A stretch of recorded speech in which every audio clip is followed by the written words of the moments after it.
অথচ হাজীদের পরিবহনে third career উন্মুক্ত করার দাবি বহুদিনের, কিন্তু সকল দাবি উপেক্ষা করে থার্ড ক্যারিয়ার পরিবর্তে প্রতারণা করে মুসলিমগণদের মাধ্যমে ফ্লাইনাসের উচ্চ মূল্যের টিকিটের মাধ্যমে হাজীদের প্যাকেজ মূল্য বেড়ে যাওয়া একটি নেতিবাচক প্রভাব পড়ে, যার ফলে গত 2 বছর হজে গমনস্থ হাজীদের সংখ্যা আশঙ্কাজনকভাবে কমে গেছে।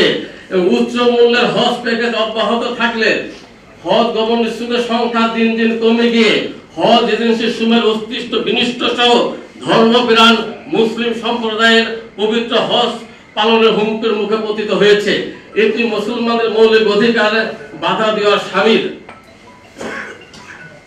নাম্বার 6, 2019, 2022, 2023 বারকোড স্টিকার ভিসা হাজীদের সেবা প্রদানের জন্য হাফ সদস্যদেরকে ওজারাতুল হজ ফ্রি প্রদান করেছেন, কিন্তু এসব ভিসা এজেন্সি সমূহকে সরবরাহ না করে অবৈধভাবে বিক্রি করে কোটি কোটি টাকা হাতিয়ে নিয়েছে।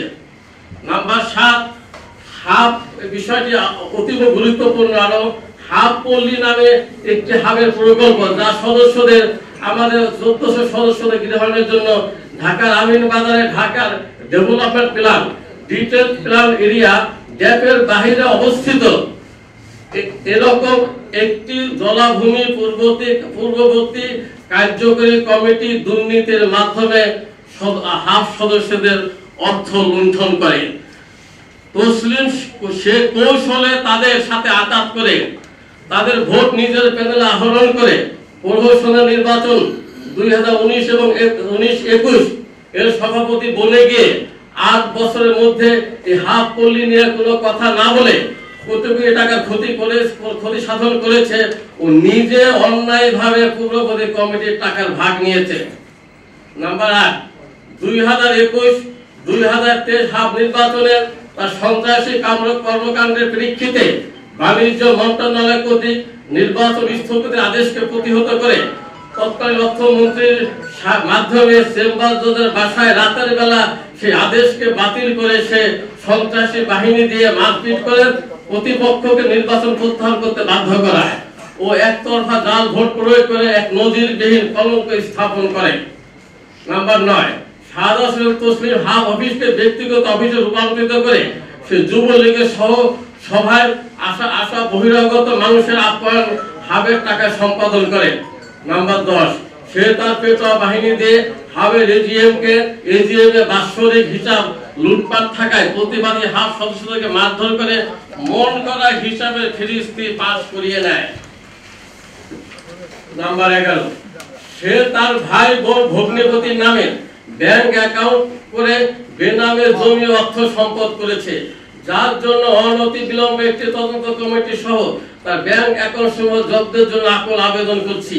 সে 2019, 2022, 2023 সালে শত শত এজেন্সিকে বারকোড ভিসা বিতরণ না করে তৎকালীন ধর্ম প্রতিমন্ত্রী শেখ আব্দুল্লাহ সহায়তায় তার চাটুকার দলীয় লোকজন আত্মীয় স্বজনের মাধ্যমে উক্ত বারকোড ভিসা বিক্রি করেছে। 2019 সালে বারকোড ভিসা স্টিকার ভিসাধারী বাংলাদেশ বিমানের একটি ফ্লাইটে 300 অধিক হজ যাত্রী সৌদি বিমানবন্দর জেদ্দায় অবতরণ করলে তাদেরকে ইমিগ্রেশন পুলিশ আটক করে। সে তার অর্থ মন্ত্রী লোটাস কামালকে দিয়ে মন্ত্রণালয়ের মাধ্যমে বারকোড ভিসায় যাওয়া হাজীদেরকে ছাড়িয়ে নেয়, যেটা ছিল আমাদের রাষ্ট্রের জন্য হজের মতো দুঃখজনক ঘটনা। 12 থার্ড ক্যারিয়ারে হজ যাত্রী পরিবহন করলে হাজীদের ব্যয় 70-80 কমার সম্ভাবনাকে উড়িয়ে দিয়ে সে ফ্লাইনাস এয়ারলাইন্সকে হাজী পরিবহনে যুক্ত করে হজের ব্যয় বাড়িয়ে 2024 সালে হজের ব্যয় বেড়ে গেলে 2024 সালে 45,000 নিবন্ধিত হজ যাত্রী হজ পালন থেকে বঞ্চিত হয়। 13, হজ এজেন্সির মালিকরা হজ মৌসুমে বাৎসরিক মাল্টিপল ভিসায় হজ ব্যবস্থাপনার জন্য সৌদি আরব গমনাগমন করতেন। সে সময় আমাদের উচ্চ মূল্যের টিকিট, মল্লিম ফি, বাড়ি ভাড়া, তাবু ভাড়া ইত্যাদি লাগতো না। এখন এই উচ্চ মূল্যের 6-7 লক্ষ টাকার প্যাকেজে হজ এজেন্সির মালিকদের হাজীদের খেদমত করার যাওয়ার পিছনে প্রত্যক্ষ তার হাত রয়েছে। নাম্বার 14, সে একাধারে বাংলাদেশ অ্যাসোসিয়েশন অফ রিক্রুটিং এজেন্সির সদস্য। সে মালয়েশিয়ায় 100 সিন্ডিকেট সদস্যের একজন এবং সে মালয়েশিয়া সিন্ডিকেটের ব্যবসা করে কোটি কোটি টাকা আত্মসাৎ করেছে।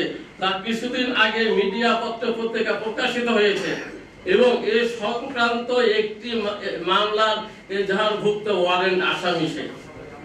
অতএব প্রিয় সাংবাদিক ভাই ও বোনদের কাছে আমাদের আকুল আবেদন, অর্থ লুণ্ঠনকারী, সিন্ডিকেট ব্যবসায়ী, যুবলীগের সন্ত্রাস, আওয়ামী লীগের প্রাক্তন অর্থমন্ত্রী আহমদ মুস্তাফা কামালের ব্যবসায়িক অংশীদার ও তার দোসর সে দেশ ও জাতির অপূরণীয় ক্ষতি করেছে, যার জন্য তাকে দ্রুত আইনের আওতায় এনে তার সকল ব্যাংকের অ্যাকাউন্ট ফ্রিজ করে সুষ্ঠু বিচার সহ হাবের বর্তমান কমিটি বিলুপ্ত করে পূর্ণ নির্বাচনের ব্যবস্থা করার জন্য আপনাদের মাধ্যমে সরকার বাহাদুরের নিকট আমরা আকুল আবেদন করছি।